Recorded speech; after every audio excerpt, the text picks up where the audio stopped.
Permanent vacation though. Permanent vacant!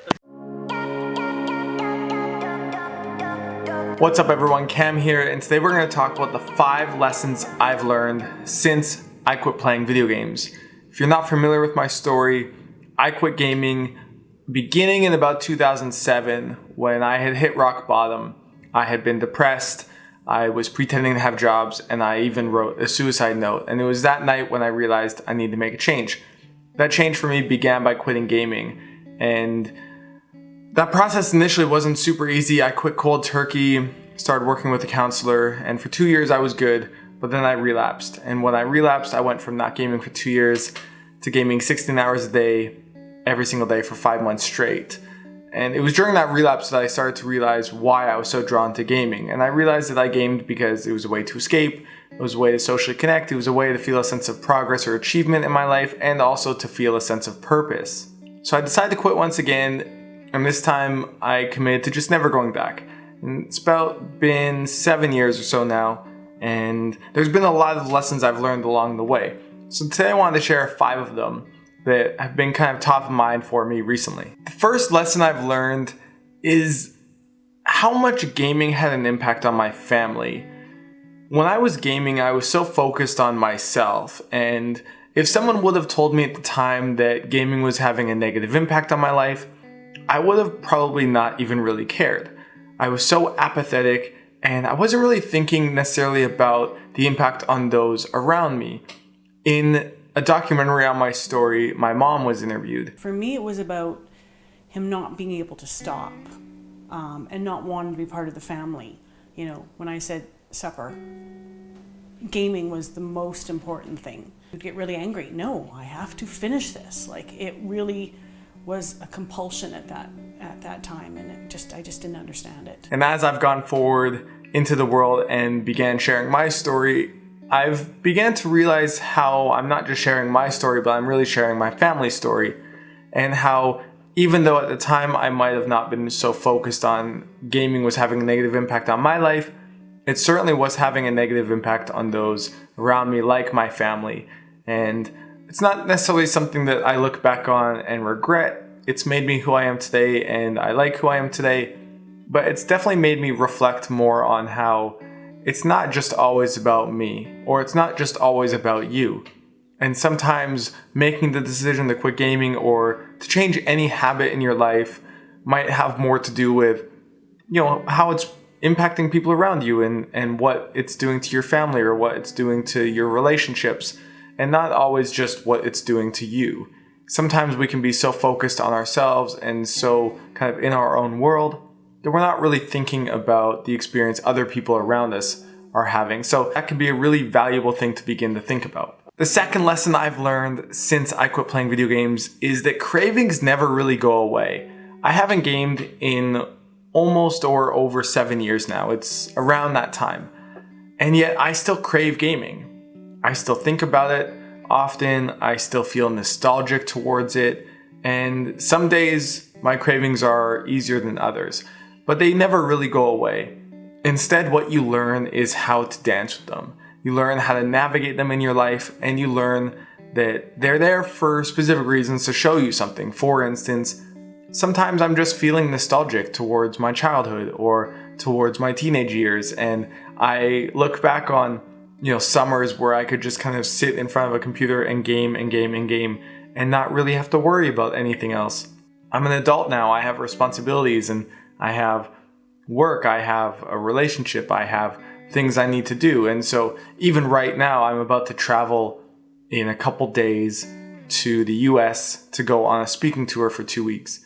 And so my anxiety is higher because I'm going from having my routine to going off and traveling for a little bit where I will be away from my girlfriend and these sorts of things.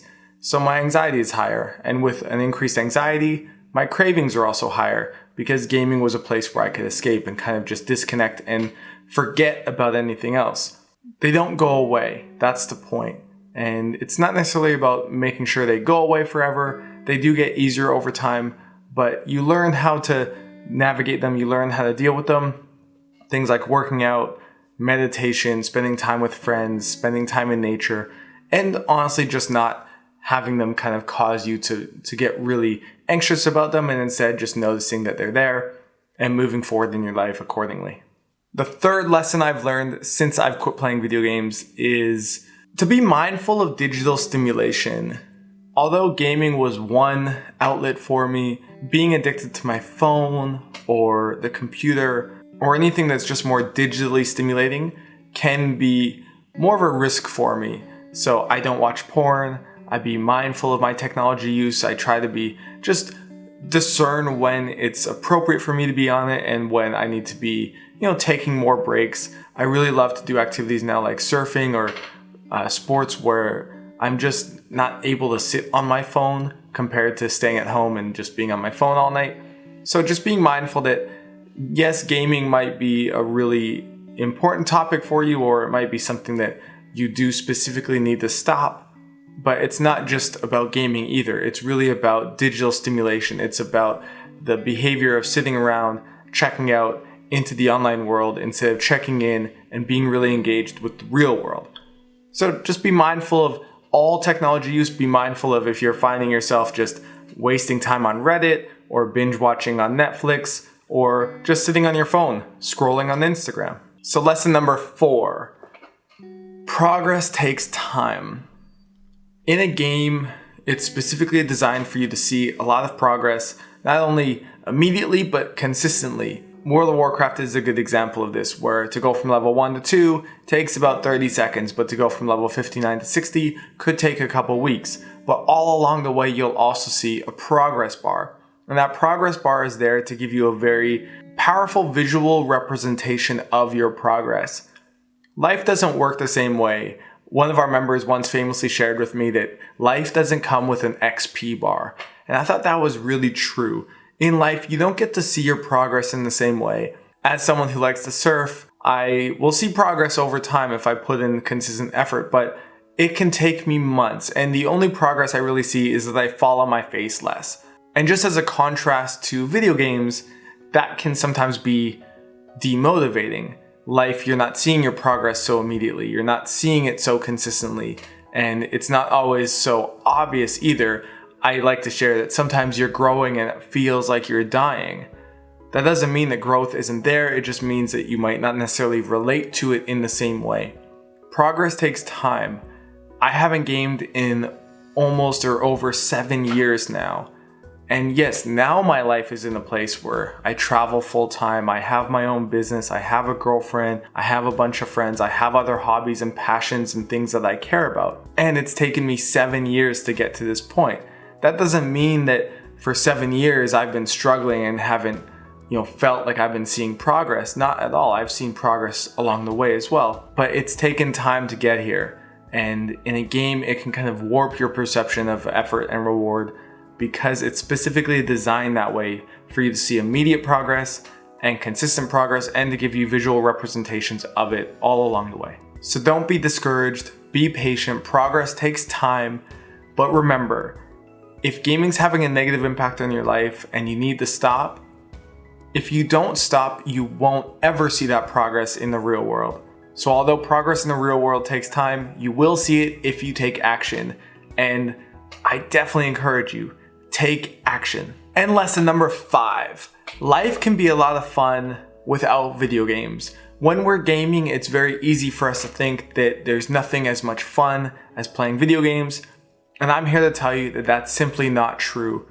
Over the last 7 years, I've had so much fun in the real world, laughing with friends, going on adventures, learning new hobbies, developing my business, spending time with my girlfriend. There's so many other things that can be such a magical part of life.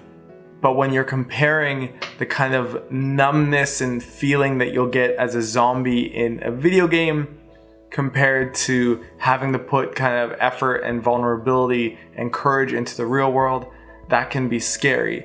But I can tell you that life without video games can be so much fun. I believe it's even more fun than playing video games. It's just a different type of stimulation.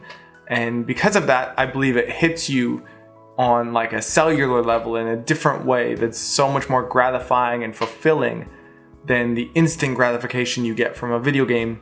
But don't believe the myth that gaming is the only thing that's fun in the world. When you remove yourself and you unplug from the gaming world, you will be able to find so much fun in the real world.